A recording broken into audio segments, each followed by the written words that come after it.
To my imaginary love story world. ये mafia lover is an agent का part 8 है।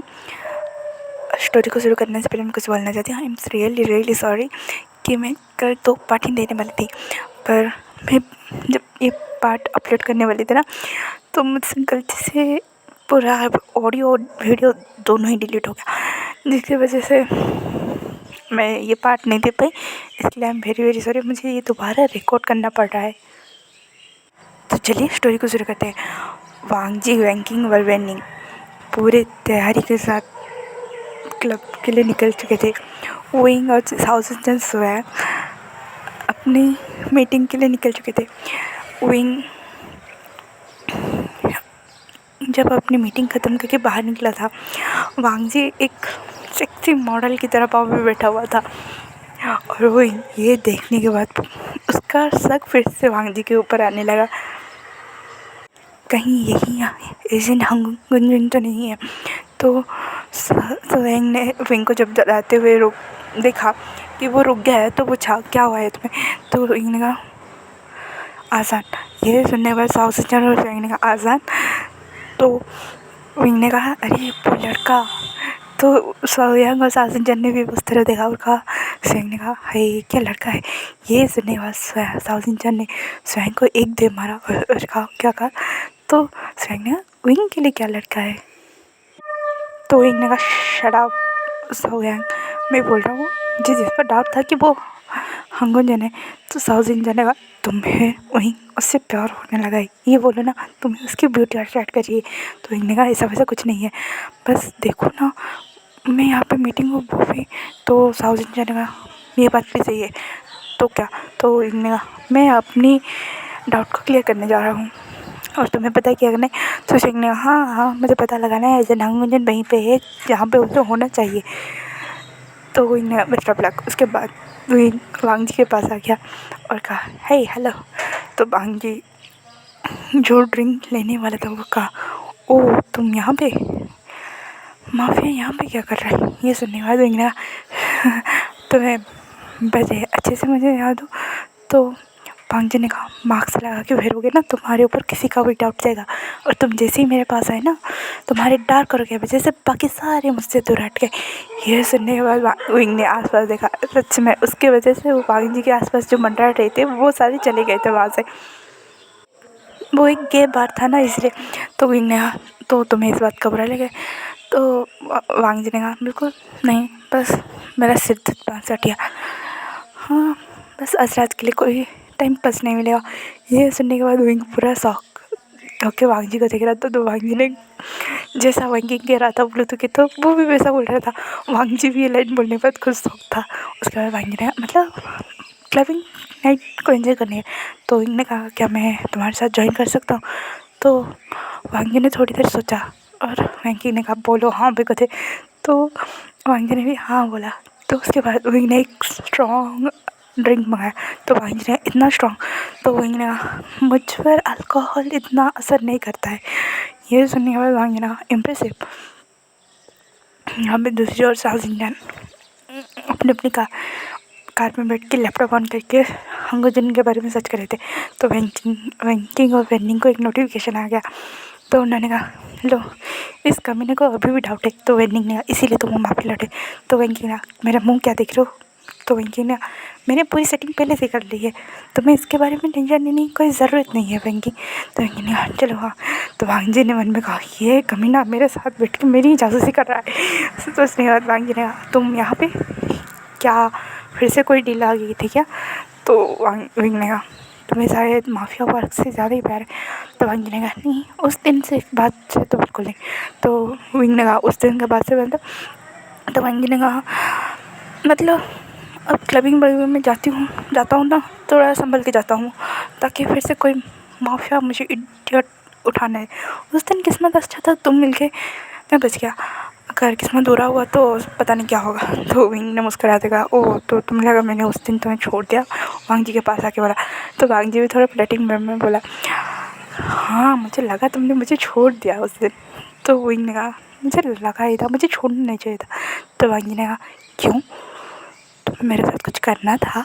ये सब बैंकिंग इंस्ट्रक्ट दे रही थी और वांगजी बोले जा रहा था और वांगजी मन में बैंकिंग को कोसे जा रहा था कि ये क्या क्या बोलवा रहा है मुझसे।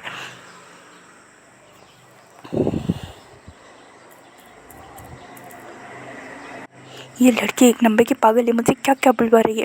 उसके बाद में अंजी ने ब्लूटूथ को कनेक्शन काट ही दिया और वेंकिंग ने एक दूसरे को देखा और वेंकिंग ने कहा हो क्या बड़ा कर, आप मुझे कोई मत बताना कि वांगजी विंग के साथ क्या करने वाला है। तो वेंकिंग ने कहा क्या करेगा, मार ही डालेगा शायद। तो वेंकिंग ने कहा पता नहीं। उसके बाद ये दोनों कार में बैठे थे तो जियांग चंग का मैसेज वेंकिंग को आया और वेंकिंग ने कहा लो हमारा दूसरा शिकार। तभी थोड़ी देर के बाद वेंडिंग को भी एक मैसेज आया तो वेंडिंग ने कहा ये लो और एक शिकार। उसके बाद वो दोनों जियांग चंग और न्यूज़ से बात करने लगे थे। यहाँ पे वांगजी विंग के साथ फ्लर्ट कर रहा था। वांगजी ने विंग के पास पूरा जाते हुए बोला क्यों तुम्हें अफसोस हो रहा है उस दिन मुझे छोड़ने का। तो विंग ने कहा अफसोस तो नहीं हो रहा है पर क्या जाने दो, तो यहाँ पे क्या करो। तो वांगजी ने बोला ना क्लब करने आया हूँ। तो विंग ने कहा ओ अकेले। तो वांगजी ने कहा तुम्हारी वजह से अकेले करना पड़ेगा। तो विंग ने कहा फिलहाल तो मैं जा रहा हूँ, नेक्स्ट टाइम मिले। ऐसे काम क्या करते हो आजान। तो वांगजी ने कहा क्या मेरा काम कुछ नहीं है, बस ऐसे ही हूँ। तो विंग ने कहा ऐसे ही हूँ मतलब। तो वांगजी ने कहा घर वालों ने बहुत सारा पैसा छोड़ रखा है उसे ही उड़ा रहा हूँ। तो ये सुनने के बाद विंग ने मुस्कुराया और कहा तो तुम्हें काम की ज़रूरत है।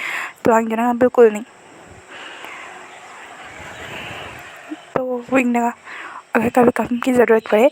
तो विंग ने अपने पॉकेट से अपना माफिया का कार्ड निकाला और उसके चेस्ट में जाके रख दिया और वांगजी विंग को देख रहा था जैसे अभी उसे मार डालेगा। तो विंग ने कहा देखो अगर तुम्हें काम की ज़रूरत है तो इस एड्रेस पे आ जाना। ये कहने के बाद विंग वहाँ से चला गया और वांगजी विंग के इस बिहेवियर तो स्टंट था ही था, उसे गुस्सा जो लेवल का आ रहा था वो अलग ही था।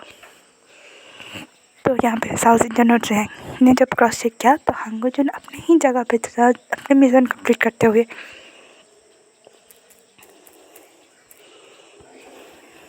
जब साउथ इंडियन और जैंग के पास पहुंचा तो उन्होंने कंफर्मेशन दिया कि वांगजी वहीं पे है, मतलब एजेंट हांगुजन हांगकांग की किसी जगह पे है अपने मिशन को कंप्लीट करते हुए। ये जानने के बाद विंग ने कहा इंटरेस्टिंग, वेरी इंटरेस्टिंग। तो साउथ इंडियन ने कहा क्या। तो सहीन ने कहा डम उसे वो लड़का इंटरेस्टिंग लग रहा है। तो विंग ने कहा ऐसा वैसा कुछ नहीं है, यहाँ से चलो मुझे ऑफिस के काम में जाना है। तो सहीन ने कहा ओह इसलिए तुमने उसे माफिया का कार्ड पकड़ा दिया। तो विंग ने शौक में देखा। साउथ इंडियन ने विंग को एक डिसबिलीव की नज़र से देखा। तो स्वयं ने कहा क्या तुम्हें ब्लूटूथ बंद कर देना चाहिए था जब उससे फ्लर्टिंग कर रहे थे। ये सुनने के बाद विंग ने कहा सुयों के बच्चे तुम उसे छोड़ो, तुमने ये क्या किया, बिना इंक्वायरी किए तुमने उसे माफिया के काम में घसीट रहे हो। तो विंग ने कहा मेरा शक अगर सही है तो वो वहाँ पे ज़रूर आएगा, अगर मेरा शक सही नहीं है तो वहाँ पे वो नहीं आएगा।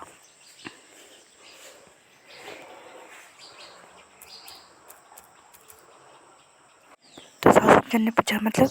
तो स्वयं ने कहा तुम्हें अभी तक समझ में नहीं आई इसे अभी भी डाउट है कि वो ऐसे हांगुजन है।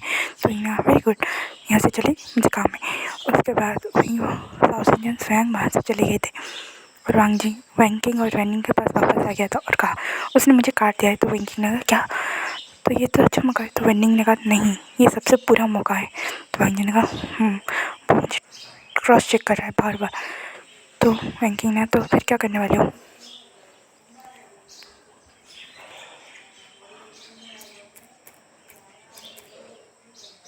तो वनी ने मैं मान जाऊँगी ही नहीं, तो उसका क्रॉस चेक है बाल में। तो वंकिंग ने कहा तो फिर चलिए। तो वंकिंग ने कहा हाँ चलो, आज के लिए इतना डोज उसके लिए काफ़ी है। तो वैंगिंग ने कहा तो फिर क्या आगे।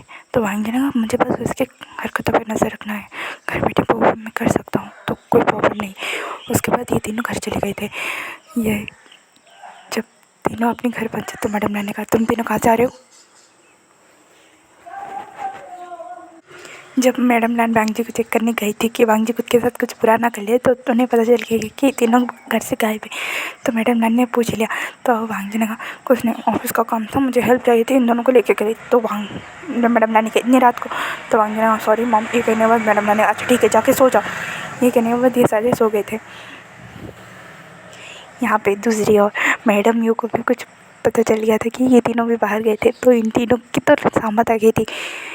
ये तीनों मुर्गा बनकर वहाँ पर बैठे थे। जंग फैंग में आए और मैडम को समझा बुझा के पास ले गए, पर जंग फैंग मैन ने जंग ने इन तीनों की मदद की थी। इसी वजह से अब तो भी जाके सो गए थे। विंग साउथ इंडियन सुयांग और जंग माफिया के रिलेटेड कुछ बातें की और फिर जाके सो गए थे अपने अपनी जगह पे। यहाँ पे दूसरी ओर किसी और कंट्री में नी मिंजो और म्या एक दूसरे को चीयर्स करते हुए वाइन की टोस्ट लेते हुए बोल रहे थे, तुम्हें पता है मेरा भाई एक नंबर का ढक्कन है, उसे पास्ट लाइफ के बारे में कुछ भी याद नहीं है। तो नी मिंजो ने कहा, तुम्हारे भाई की पड़ी है, तुम्हें पता है वांग जी वो सबसे बड़ा ढक्कन है, वो जिसे के लिए सब कुछ कर रहा है वो उसे ही मानना चाहता है अब। तो मैंने कहा क्या? तो नी मिंजो ने A to Z उसे बताया। तो मैंने कहा वाह हो गया सत्यानाश, हमें इन लोगों को घसीटना ही नहीं चाहिए था। तो नी मिंजो ने कहा हमने घसीटा, हमारे वर्कर्स ने घसीटा इन्हें, हमारे सीक्रेट एजेंट के लोगों ने घसीटा इन्हें, और वो तुम्हारा भाई तो मैंने वो तो एक नंबर का गधा है। मॉम डांट के जाने के बाद उसे पढ़ाई पर ध्यान देना। मेमोरी लॉस हो गया, मुझे लगा कि वो सुधर जाएगा, नहीं उसे आधी मेमोरी याद है और जो मेमोरी याद नहीं रहनी चाहिए वो भूल गया है कमीना। तो नी मिंजो ने कहा शांत हो जाओ म्या ने कहा मॉम डांट के उस एक्सीडेंट के बाद सब कुछ बिखर गया था नी मिंजो, तब तुम थे, तुम्हारी फैमिली थी इसी वजह से। तो नी मिंजो ने कहा म्या शांत हो जाओ, कोई बात नहीं है, अब तो हम है ना।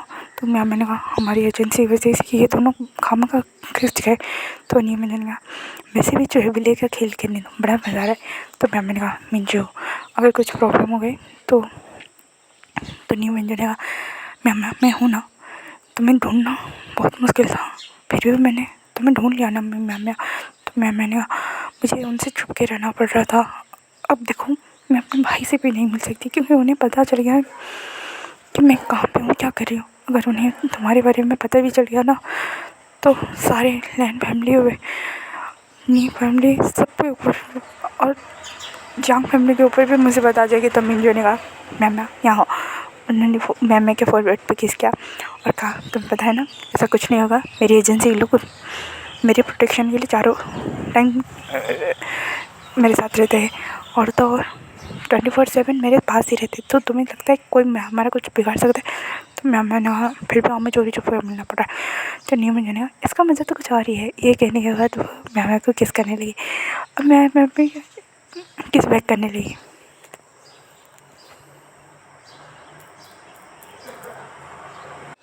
एक्चुअली मैम विंग की बड़ी बहन है और नी मिंजो जिस एजेंसी के है उसी एजेंसी में वांग जी काम करता है। वांग जी और उनके बारे में नी मिंजो को सब कुछ पता है और उन्हें यह भी पता है कि उन लोगों की मेमोरी में कुछ प्रॉब्लम्स हुई है, पर उन्हें चूहे बिल्ली के खेल में मज़ा आ गई क्योंकि एक दूसरे को वो इस तरह प्रोटेक्ट भी कर रहे हैं। ये बात उन्हें नहीं पता।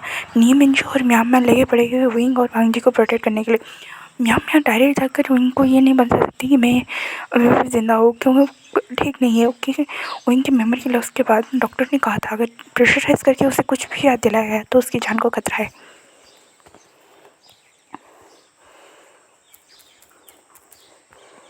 इसी वजह से आज तक सारी फैमिलियों ने विंग को अपनी पास्ट लाइफ के बारे में कुछ याद नहीं दिलाए और एक तरफ से सारी फैमिली यही भी चाहती है कि विंग और वांग जी को अपनी पास्ट लाइफ के बारे में कुछ याद ना आए।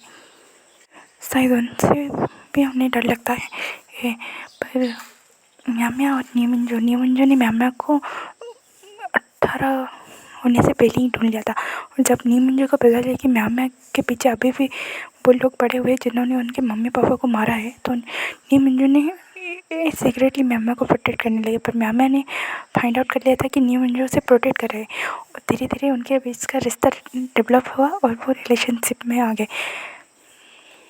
वो मैरिज करना चाहते हैं पर फिर ये सारे में सीक्रेट क्लियर हो जाए उसके बाद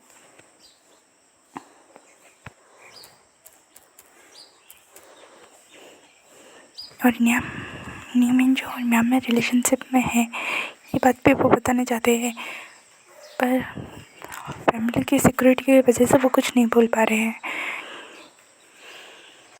यहाँ पे दूसरी ओर लान सिचन और यानली का रिश्ता धीरे धीरे डेवलप हो रहा था। वो एक दूसरे को प्यार करने लाइक से प्यार तक पहुंच गए थे। अब वो शादी के लिए भी प्रिपेयर थे। लांसी चंद यानली को प्रपोज करना चाहते थे, पर लांसी चंद को किसी काम की वजह से 2 महीनों के लिए बाहर जाना पड़ा। यानली ने भी बहाना लगा के 2 महीने के लिए लांसी चंद के साथ घूमने का बहाने के से वो भी मीटिंग का बहाना लगा कि वहाँ से चली गई थी किस प्रोजेक्ट के वर्क में। और वहीं यंगचंग, न्यूशन, साउथ इंडियन, सोयांग बाकी सारे अपने काम में व्यस्त होने लगे थे। वांग जी विंग के ऊपर नज़र रखे जा रहा था। दूसरी ओर वैंकिंग और वैनिंग जितनी चाहे उतनी इंफॉर्मेशन कलेक्ट कर रहे थे। इसी तरह से इन लोगों की लाइफ चल रही थी।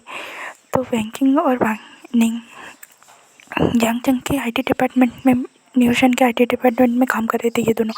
उन्हें वहाँ से कुछ भी इंफॉर्मेशन नहीं मिल रही थी। पर वैंकिंग को एक इन्फॉर्मेशन हाथ लगी कि न्यूशन जो इन्फॉर्मेशन निकल रहा है उसके बारे में नीमन जो तक को, मतलब उसके बड़े भाई को नहीं पता है कि वो एक सीक्रेट इन्फॉर्मेशन है। ये बात एक्चुअल में सच थी कि नीमन जो का आज तक पता नहीं चला कि वो सारी जो इन्फॉर्मेशन जो पहुँचाता है वो न्यूशन ही पहुँचाता है नीवेंजो को और विंग को। तो वेंडिंग को ये बात पता चली कि वो उसकी एजेंसी को भी हेल्प कर रहा है। तो ये बात जब वांगजिन को पता चली तो वेंडिंग को वांगजिन ने कहा कि संभल के, न्यूटन बहुत साथी रहे, अगर तुम्हारे बारे में उसे कुछ पता चला तो पता ही नहीं क्या होगा। तो वेंडिंग ने कहा कोई प्रॉब्लम नहीं होगी, तुम टेंशन मत लो। तो वांगजिन ने कहा वेंडिंग अगर हो सके तो अपनी, तो वेंडिंग ने, मैंने उसी दिन अपने फीलिंग को साइड रख दिया था जब ड्यूटी की बात आई थी। तो ये कहने के बाद वांगजी ने गहरी साइड दिया। इस तरह से विंग और वांगजी बार बार टकरा रहे थे। विंग को अपना डाउट क्लियर होते नजर आया क्योंकि वांगजी उसके एड्रेस पे नहीं पहुंचा था। ऐसे ही 2 हफ्ते के बाद फिर से वांगजी विंग से टकराया, पर इस बार वांगजी नहीं, विंग खुद से जाकर वांगजी से मिला था अपने माफिया को छुपाते हुए।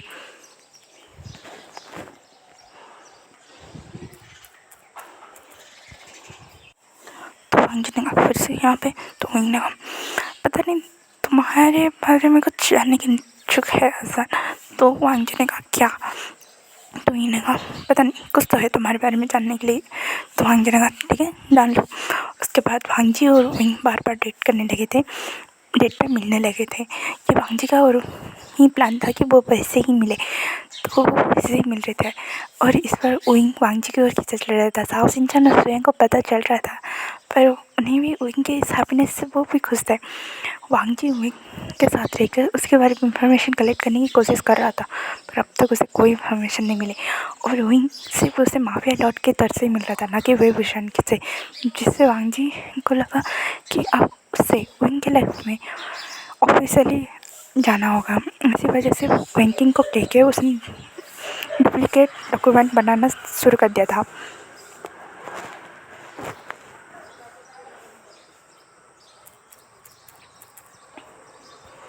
इसके बारे में वो एक्साइटेड हो के माफिया लॉट, मतलब उनके येलिंग बेट्रैक के रूप को वो बोल रहा था कि मैं वो कंपटीशन में काम करने वाला हूँ क्योंकि मेरी मौज भरी लाइफ गई है, क्योंकि मेरे घर वाले अब मुझे प्रेशराइज कर रहे थे। तो वांगजी ने जब ये बोला तो इनको लगा उनको मिल गया एक जैकपॉट। तो उसने ठीक है कह के वांगजी को के डिसीजन में एग्री दिखाया था। तो वांगजी ने कहा फंस गया मुर्गा जाल में, ये कह के वो भी इसी प्लान में काम करने लगा था। तो आज का पार्ट यहीं पे ख़त्म करती हूँ।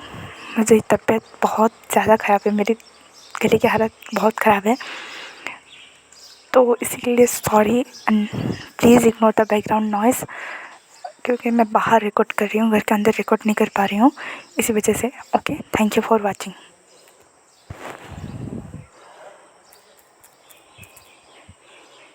एंड माइक की थोड़ी सी प्रॉब्लम चल रही है, तो जो एयर डॉकिस हो रहा है ना, उसके लिए I am really very very sorry. Thanks for watching, bye bye cuties and स्वीटीज़।